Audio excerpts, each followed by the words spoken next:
for so long. We've been waiting for this time to begin. We ain't getting any older. I kinda feel a little younger.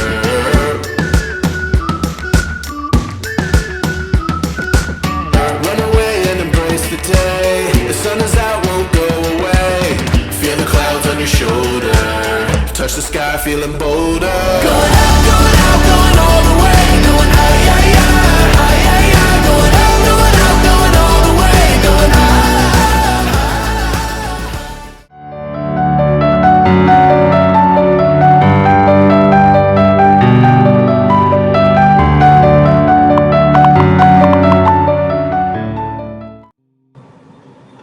Hello everyone, welcome to our channel Travel India and More.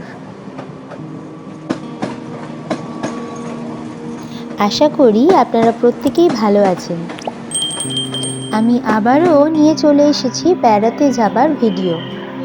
এইবারে আমরা যাচ্ছি রাজস্থানে, যেখানে রয়েছে প্রাকৃতিক সৌন্দর্য আর ইতিহাসের সুন্দর মেলবন্ধন।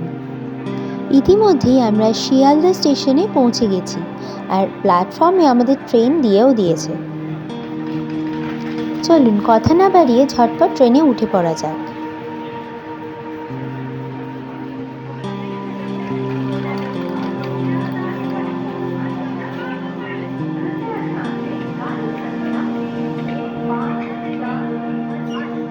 গুড মর্নিং সবাইকে। এখন ঘড়িতে বাজে সকাল 9:45।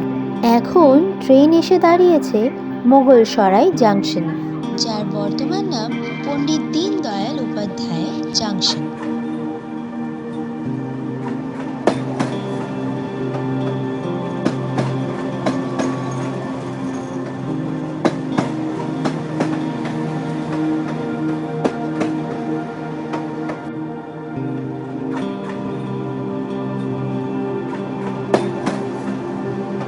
আমরা এখন পেরোচ্ছি গঙ্গা নদী।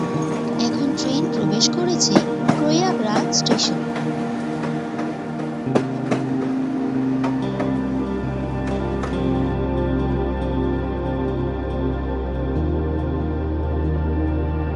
ঘড়িতে বাজে রাত 11:30। আমরা হিহি করে কাঁপতে কাঁপতে জয়পুর স্টেশনে নেমে পড়লাম। এত রাতেও কিন্তু স্টেশনে বেশ ভিড়। আমরা স্টেশনের বাইরে লাগেজ নিয়ে বেরিয়ে চলে এলাম। এরপর আমাদের হোটেলে যাওয়ার পালা।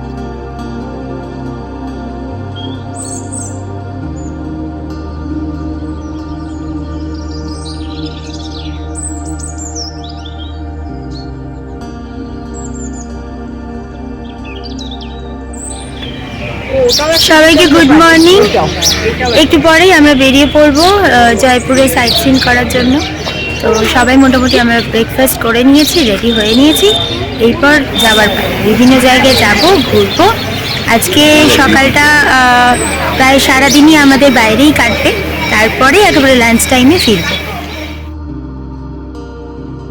প্রথমেই আমরা বেরিয়ে পড়লাম আম্বার ফোর্ট অথবা আমের ফোর্টের উদ্দেশ্যে।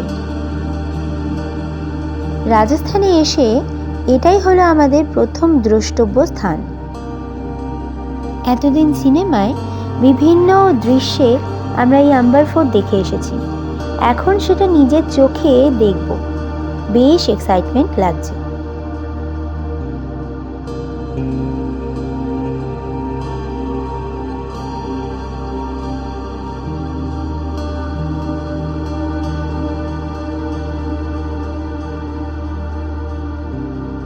ওই যে দূরে দেখা যাচ্ছে আমের ফোর্ট, আর তার সামনে একটা বিশাল সুন্দর ঝিল।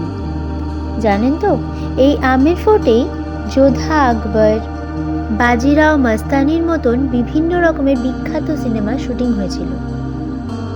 বাজিরাও মস্তানির মোহে রং দো লাল এই গানটা কম বেশি সবারই জানা আছে। আমি এখন যে জায়গাটায় দাঁড়িয়ে আছি ঠিক এই জায়গাটাতেই শুটিংটা হয়েছিল। নিখুঁত কারুকার্য এবং ঐতিহ্যের জন্য এখনও জয়পুরের এই বিখ্যাত দুর্গে এখনও প্রত্যেক দিন হাজার হাজার মানুষ ভিড় করে।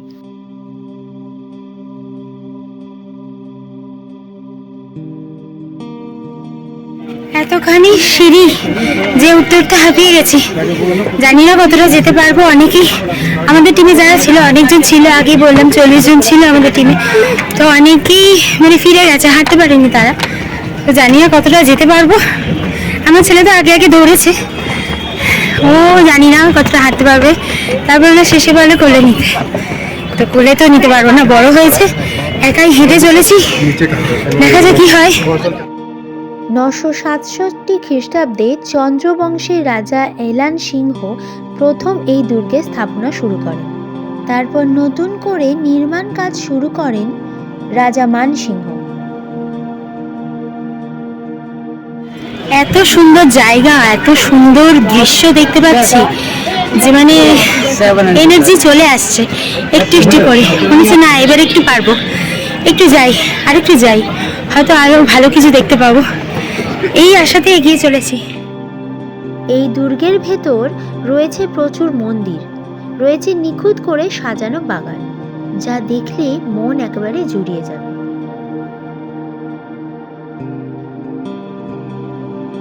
এই দুর্গের সব থেকে অদ্ভুত সুন্দর লেগেছে আমার শীষমহল। শীষমহলের নকশা এমনভাবে খোদাই করা রয়েছে যে এক একটা জায়গা থেকে এক এক রকম লাগে।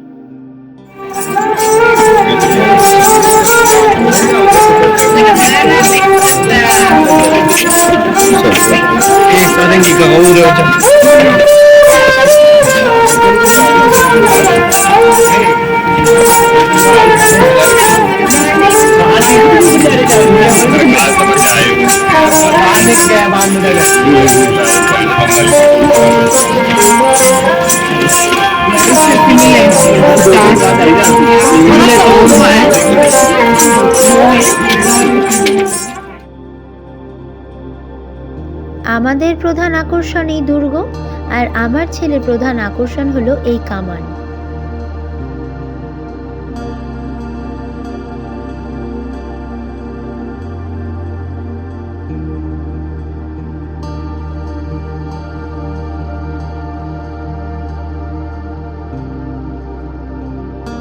জানেন তো, এই আম্বার ফোর্টে মোট 4টি ভাগ রয়েছে। প্রত্যেক দিকেই বিশাল আকার ফটক রয়েছে, তার মাথায় লেখা রয়েছে দুর্গের ইতিহাস। আম্বার ফোর্টের মধ্যে গোপন সুড়ঙ্গ পথ রয়েছে, তার মধ্যে দিয়ে হেঁটে জয়গড় দুর্গে পৌঁছানো যায়। 2 কিলোমিটার লম্বা এই সুড়ঙ্গ। শত্রুপক্ষ হামলা করলে এই সুড়ঙ্গ দিয়েই পালানোর ব্যবস্থা ছিল।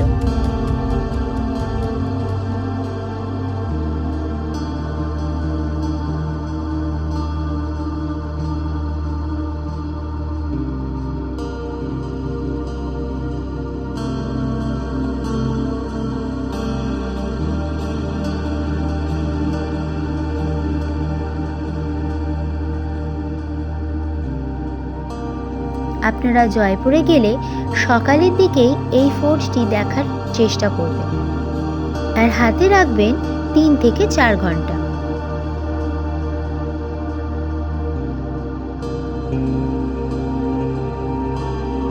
এরপরেই আমরা চলে এলাম জলমহল দেখতে। জলমহল জয়পুরের মানসাগর হ্রদের মাঝে অবস্থিত একটি 5 তলা প্রাসাদ, যার 4টি তলা জলের নিচে থাকে। যদিও বর্তমানে ভেতরে প্রবেশ নিষিদ্ধ, আপনি বাইরে থেকে এই স্থাপত্যের সৌন্দর্য উপভোগ করতে পারেন। বিশেষত সন্ধ্যায় আলোয় এটি অসাধারণ দেখায়। ফোর্ট থেকে ফিরে আমরা ভীষণই ক্লান্ত হয়ে পড়েছি, তাই আজকের দিনটা এখানেই সমাপ্ত। পরের দিন খুব সকালেই আমরা ব্রেকফাস্ট সেরে বেরিয়ে পড়লাম হাওয়া মহল দেখতে। এখানেও মোটামুটি 3 থেকে 4 ঘন্টা সময় নিয়ে যেতে হবে। হাওয়া মহলে সকাল 9টার সময় থেকে এই টিকিট দেওয়া শুরু হয়। এখানে ঘোরার জন্য গাইড পেয়ে যাবেন টিকিট কাউন্টারের কাছেই। একটা কথা আপনাদেরকে বলে রাখি, এখানে কিন্তু গাইড নেওয়াটাই হবে বুদ্ধিমানের কাজ, কেননা অনেক কিছু জানার আছে, সব কিছু কিন্তু দেখে বুঝতে পারবেন না। রাজস্থানে কিন্তু প্রত্যেকটা দর্শনীয় স্থানেই ওদের এই ট্র্যাডিশনাল ড্রেস পরে ফটো তোলার চলটা রয়েছে। 1799 সালে জয়পুরের মহারাজা সওয়াই প্রতাপ সিংয়ের আমলে তৈরি হয়েছিল এই হাওয়া মহল। তিনি শ্রীকৃষ্ণের ভক্ত ছিলেন, সেই কারণেই তিনি এই প্রাসাদটিকে শ্রীকৃষ্ণের মুকুটের রূপ দিয়েছিলেন। এই ভবনটি 5 তলা এবং কারুকার্য এতটাই সুন্দর যে প্রত্যেকটা দর্শকের চোখ একেবারে ধাঁধিয়ে দেয়।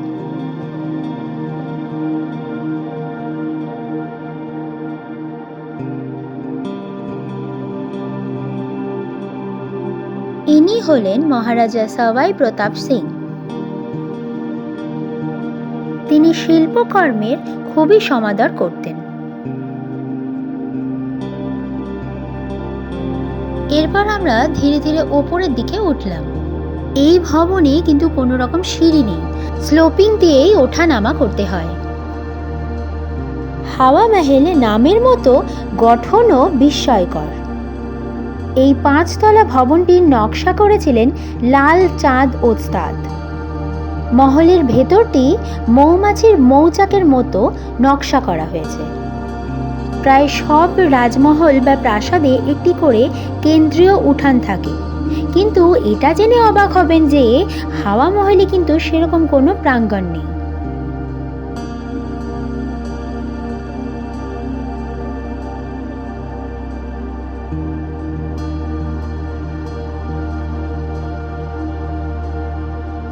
এই প্রাসাদে 953টি ছোট জানলা আছে। তখনকার দিনে রাজ পরিবারের মহিলাদের ঘর থেকে বেরোতে দেওয়া হতো না। তারা তখন এই ছোট ছোট জানলাগুলো দিয়েই বাইরের প্রকৃতিকে দেখতেন। এই জানলা দিয়েই তারা দেখতেন নাটক অনুষ্ঠান।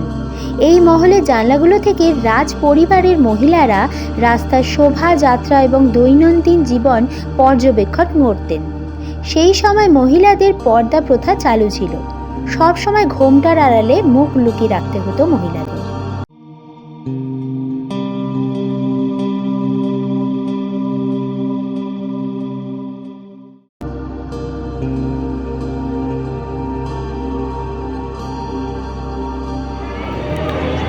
এখানে আমরা হাওয়া মহল দেখছি আর দূরে পাহাড়, পাহাড়ের ওপর ফোর্ট, আর নিচে হচ্ছে কাওয়ালি গান। অসাধারণ কম্বিনেশন। আপনাদেরকে এত কিছু তো ইতিহাস বললাম, এবার বলি হাওয়া মহলের নামটা হাওয়া মহল কেন হয়েছিল। গ্রীষ্মকালে হাওয়া মহল ছিল রাজপুতদের বিশ্রামের স্থান। এই ভবনটি এমনভাবেই তৈরি করা হয়েছে যাতে এর মধ্যে হাওয়া খেলতে পারে খুব সহজে। গরমকালে যাতে আরাম অনুভূত হয় সেইভাবেই বানানো হয়েছিল এই মহলটি। আর একটা ইন্টারেস্টিং বিষয় আপনাদের সাথে শেয়ার করি। এই ভবনের সামনের দিকে কিন্তু কোনো প্রবেশপথ নেই, পেছনের দরজা দিয়েই প্রবেশপথ রয়েছে এই প্রাসাদের।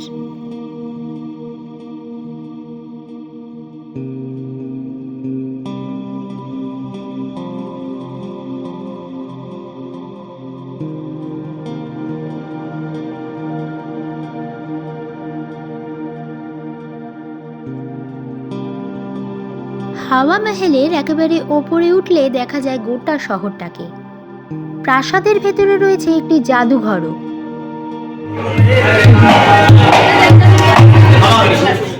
হাওয়া মহল ঘুরে আমরা এখন একটু রেস্ট নিচ্ছি। আমি তো ভীষণই টায়ার্ড হয়ে গেছি ঘুরতে ঘুরতে সারাদিনে। আর বসেছি এখানে না, অপোজিটে একটা গাছে দেখছি টিয়া পাখির বাসা, এত সুন্দর লাগছে। হাওয়া মহলের পাশেই রয়েছে যন্তর মন্তর। মহারাজা সওয়াই প্রতাপ সিং কিন্তু বিজ্ঞানেরও সমাদর করতেন। তার উদ্যোগেই তৈরি হয়েছিল এই যন্তর মন্তর। এই সিঁড়িটির নিচে দাঁড়ালে সোজাভাবে চোখ রাখলে আপনারা রাতের আকাশে ধ্রুব তারাকে দেখতে পাবেন। প্রকৃতিকে পর্যবেক্ষণ করে সময়, রাশি, গ্রহ, নক্ষত্রের অবস্থান এখান থেকে পর্যবেক্ষণ করা হতো। এখানে রয়েছে একাধিক সূর্য ঘড়ি। এখানে বাচ্চাদের তো ঘুরতে ভালো লাগবেই, তাছাড়া বড়দেরও কিন্তু ভীষণ ভালো লাগবে। একবার ভাবুন তো, তখনকার দিনে একটা বাচ্চা জন্মগ্রহণ করলে এই জায়গাতে এসে তারা বুঝতে পারত কোন লগ্নে জন্ম হয়েছে বা কোন রাশিতে জন্ম হয়েছে।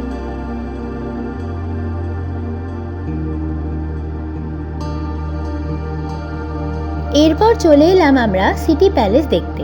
এটি ছিল জয়পুরের রাজ পরিবারের বাসস্থান। এখন এটি একটি মিউজিয়াম। দুপুরে লাঞ্চ সেরে আবার বেরিয়ে পড়লাম ঘুরতে। এখন আমরা যাচ্ছি অ্যালবার্ট হল দেখতে।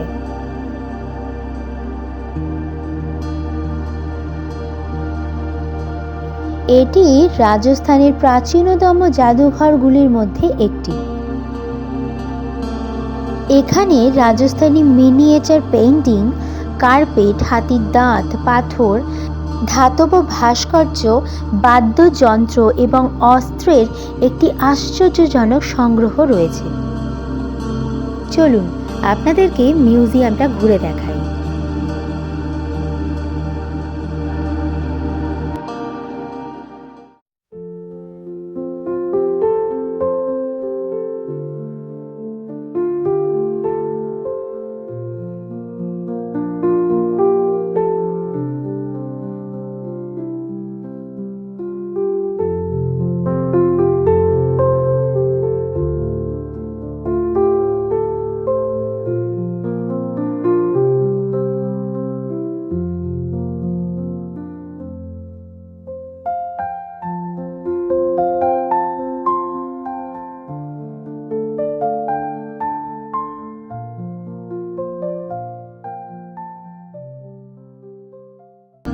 এই যে মমিটি দেখছেন, এটার নাম হলো টুটু।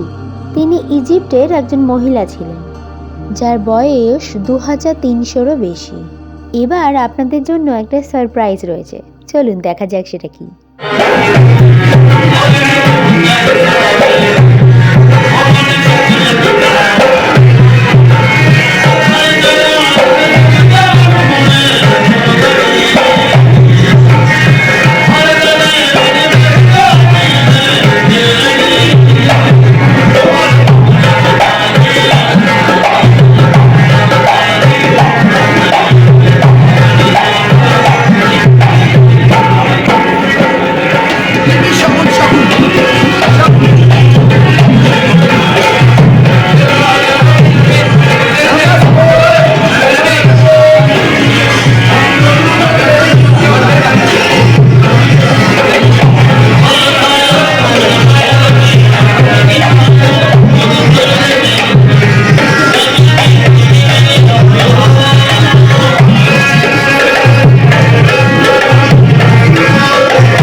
এরপর আমরা চলে এলাম বিড়লা মন্দিরে। মন্দিরের পাশেই রয়েছে মতি ডোগরি ফোর্ট। বিড়লা মন্দিরে প্রবেশ করে একটু এগিয়েই দেখতে পেলাম এক ঝাঁক ময়ূর। রাজস্থানে আমরা একাধিক জায়গাতে ময়ূর দেখেছি। আর জানেন তো, আমরা যখন বিড়লা মন্দিরে প্রবেশ করলাম তখন সূর্য অস্ত যাচ্ছে। একদিকে সূর্যাস্ত, মাঝখানে বিড়লা মন্দির, আর অপরদিকে ময়ূরের ঝাঁক। কি যে অসাধারণ লাগছিল, কি বলবো।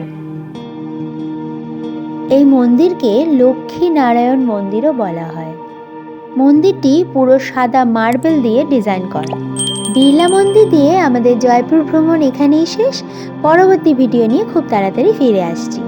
আজকের মতো টাটা, সবাই ভালো থাকবেন।